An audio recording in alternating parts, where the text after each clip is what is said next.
На выставе з місією падарожжа прадстаўлены два настольныя медалі, якія Петрусь Броўка прывёз з Расіі і Ўкраіны. Настольны называюць пэўны від медалёў, якія вырабляюць у год важных памятных датаў або падзей, а таксама памяць пра вядомых дзеячаў культуры, мастацтва, спорту, навукі і палітыкі. Другая іх назва манеты. Па ўсёй верагоднасці паходзяць ад вялікага падабенства з гэтым сродкам плацяжу. Настольны медаль 50 год са дня смерці Льва Толстога быў выпушчаны ў 1960 годзе. Майстрам-медальерам выступіў Марк Александрович Шмакаў.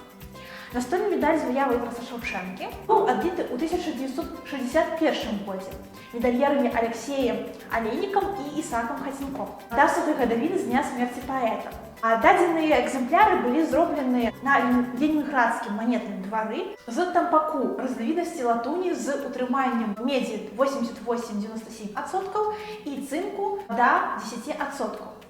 Тампак быў асноўным матэрыялам для вырабу манет, якія выпускаліся ленінградскім і маскоўскім манетнымі дварамі з 1936 па 1991 гады.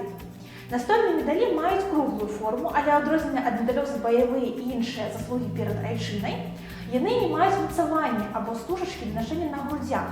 Служаць звычайна для захоўвання ў спецыяльных калекцыйных альбомах альбо для ўпрыгожвання пісьмовага стала, для чаго выкарыстоўваюцца спецыяльна вырабленыя падстаўкі. Першапачаткова настольныя медалі вырабляліся методам адліўкі па загадзя падрыхтаванай вайсковай мадэлі. Аднак пазней сталі карыстацца методам чаканкі, якая шырока распаўсюджана і ў нашы дні ў якасці асноўнага спосабу іх стварэння. У большасці выпадкаў памятныя манеты вырабляюцца са срэбра, золата, медна-нікелевых сплаваў, а таксама нетка выпускаюцца са сталі або плаціны.